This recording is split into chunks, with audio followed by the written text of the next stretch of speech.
Assalamualaikum warahmatullahi wabarakatuh. Perkenalkan, nama saya Amanda Permata Utari dari kelas 12 IPA 1. Di sini saya akan menjelaskan tentang cerita teks sejarah. Dalam Kamus Besar Bahasa Indonesia atau KBBI, sejarah berarti kejadian atau peristiwa yang benar-benar terjadi pada masa lalu. Nah, sejarah itu didukung dengan bukti-bukti yang dapat dari catatan sejarah maupun perkataan orang tua yang diwariskan secara turun-temurun. Teks cerita sejarah itu merupakan naskah atau narasi rekaan yang mengandung unsur-unsur sejarah. Nah, dalam teks cerita sejarah itu ada beberapa unsur. Yang pertama adalah fakta, unsur fakta. Yang kedua, tokoh. Yang ketiga, waktu. Yang keempat, nama tempat. Dan yang kelima adalah peristiwa sejarah. Teks sejarah juga kadang mengandung unsur rekaan seperti mitos, asal-usul negeri, dan mitos aligori. Oke. Selanjutnya yaitu ciri-ciri teks sejarah. Nah, ada beberapa ciri-ciri pada cerita teks sejarah atau novel sejarah. Yang pertama itu ada menampilkan latar pada masa lalu. Yang kedua, disajikan secara kronologis. Yang ketiga, berbentuk teks cerita ulang. Yang keempat, sering menggunakan konjungsi temporal. Dan yang terakhir yaitu isinya berupa fakta. Dapat juga berupa fiksi dengan latar cerita berupa fakta. Selanjutnya yaitu jenis cerita teks sejarah. Nah, secara umum teks cerita sejarah dapat dibedakan menjadi dua. Yang pertama yaitu teks cerita sejarah berdasarkan fakta sejarahnya. Nah, tokoh dalam teks cerita sejarah ini benar-benar ada, begitupun juga latar dan kronologisnya. Nah, hanya saja dalam penulisannya disertai unsur-unsur sastra seperti dialog yang membuat cerita tersebut semakin menarik untuk dibaca. Yang kedua adalah teks cerita sejarah secara fiksi. Nah, teks cerita sejarah fiksi ini merupakan cerita fiksi yang mengambil latar peristiwa sejarah masa lalu. Namun, latar dan waktu peristiwa sejarah yang dipakai berupa fakta. Tapi, tokohnya itu bersifat fiktif.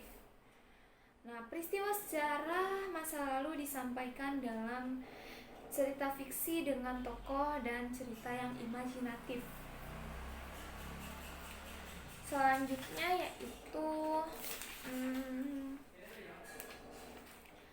informasi penting dalam teks cerita sejarah. Yang pertama itu ada informasi dalam teks cerita sejarah atau novel sejarah. Teks cerita sejarah berupa peristiwa sejarah yang pernah terjadi. Fakta sejarah yang terjadi dikemas dalam sebuah cerita baru. Untuk menemukan informasi penting tersebut, pembaca harus membaca keseluruhan isi cerita teks sejarah tersebut. Nah, langkah-langkah apa saja sih yang dapat kita lakukan untuk menemukan informasi penting dalam teks sejarah tersebut? Yang pertama, membaca teks cerita atau novel secara seksama. Yang kedua, mengidentifikasi pokok isi dalam teks cerita atau novel sejarah. Yang terakhir, yaitu mencatat pokok-pokok atau yang penting isi dalam teks cerita sejarah tersebut. Nah, yang kedua itu ada unsur pembangun teks cerita sejarah. Unsur pembangun teks cerita sejarah itu dibagi menjadi dua, yaitu intrinsik dan ekstrinsik. Nah, untuk intrinsik itu terdapat tema, amanat, tokoh, sudut pandang, latar, serta alur. Nah, untuk ekstrinsiknya itu, yang pertama ada kebesaran pemerintahan. Yang kedua, corak penceritaan. Yang ketiga, unsur keagamaan. Dan yang keempat itu unsur politik, unsur ekonomi, dan yang terakhir adalah unsur sosial. Saya akan menjelaskan tentang nilai-nilai dalam teks cerita sejarah. Banyak sekali nilai kehidupan yang terkandung dalam teks cerita sejarah. Nilai-nilai tersebut tidak dapat dilepas dari cerita sejarah sebagai gambaran kehidupan di masa lampau.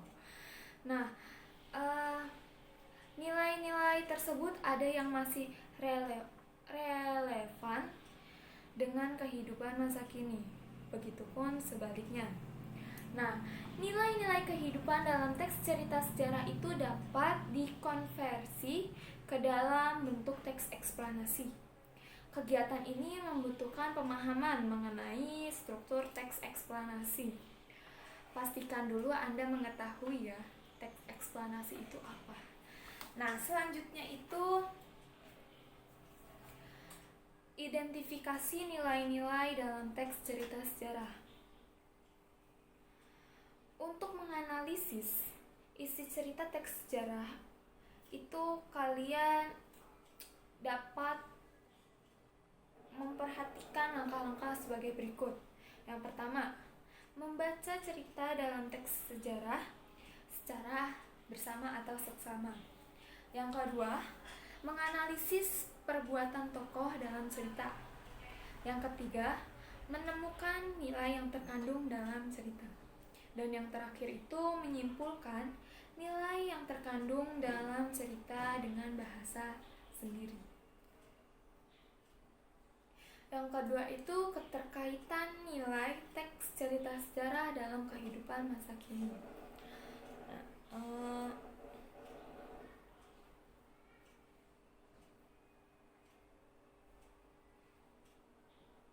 Nilai kehidupan dalam cerita sejarah dapat disimpulkan. Referensi pembaca akan sangat penting dalam menafsirkan nilai-nilai dalam teks cerita sejarah. Semakin banyak referensi pembaca, semakin dalam dia dapat menafsirkan nilai-nilai dalam teks sejarah. Nah, nilai dalam teks cerita sejarah mempunyai relevansi dengan perkembangan zaman. Sebagai contoh, nilai budaya yang terdapat dalam teks cerita sejarah mungkin sudah ditinggalkan masyarakat modern. Sementara itu, nilai moral dalam teks cerita sejarah lainnya mungkin masih relevan dengan kehidupan masyarakat modern. Contohnya itu misalnya nilai religius ya. Nilai religius berhubungan dengan Tuhan dan agama. Pembaca dapat mengambil intisari nilai religius dalam sebuah teks cerita sejarah. Nah, setelah itu, pembaca dapat mengaitkan nilai religius tersebut dengan kondisi masyarakat saat ini. Dengan kata lain, pembaca mengonstruksi nilai religius dalam cerita dengan keadaan masyarakat zaman sekarang. Selanjutnya yaitu struktur teks sejarah.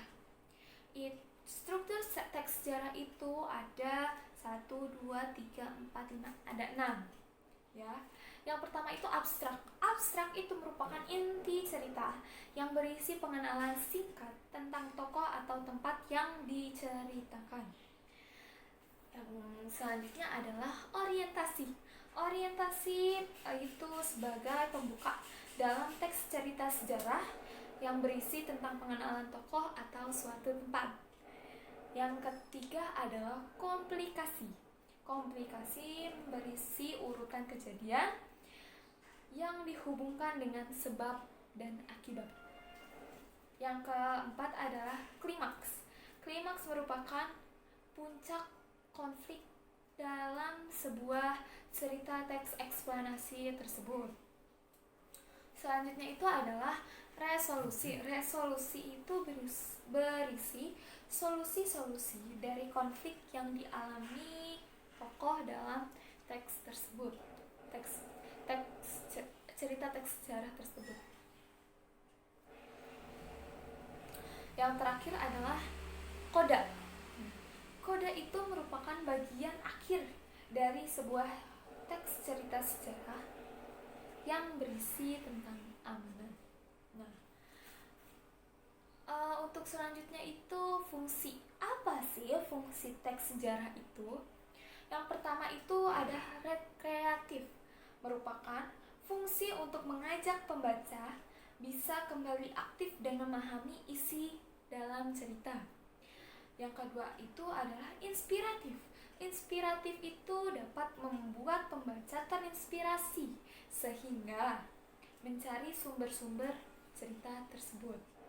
Yang ketiga yaitu instruktif. Apa sih instruktif? Instruktif itu memberikan perintah baik secara langsung atau tidak kepada pembaca. Dan yang terakhir adalah edukatif. Edukatif itu memberi pelajaran kepada pembaca tentang isi dari teks sejarah tersebut. Nah, unsur tadi sudah. Nilai-nilai teks sejarah itu ada beberapa ya. Yang pertama itu moral. Yang kedua, kepahlawanan. Yang ketiga, religius, seperti tadi yang sudah saya kasih pengertiannya. Yang keempat, budaya. Dan yang terakhir itu adalah sosial. Keterangan itu memiliki beberapa jenis. Yang pertama, keterangan tempat, keterangan waktu, keterangan alat, keterangan tujuan, keterangan cara. Yang keenam adalah keterangan penyata, keterangan perbandingan, dan yang terakhir adalah keterangan sebab. Selanjutnya itu ada kata sifat. Nah, kata sifat ini adalah kata yang menerangkan nomina atau kata benda. Ciri kata sifat tersendiri adalah dapat digabung dengan kata lebih atau sangat. Nah, yang ketiga adalah bahasa kias. Menurut Abrams, ahli bahasa, kata kias adalah penyimpangan penggunaan bahasa atau penuturan dari pemahaman bahasa yang dipakai sehari-hari, penyimpangan bahasa standar atau penyimpangan makna suatu kata atau serangkaian kata agar memperoleh beberapa arti khusus atau efek khusus. Nah, makna kias biasanya terdapat pada makna simbolik maupun ungkapan.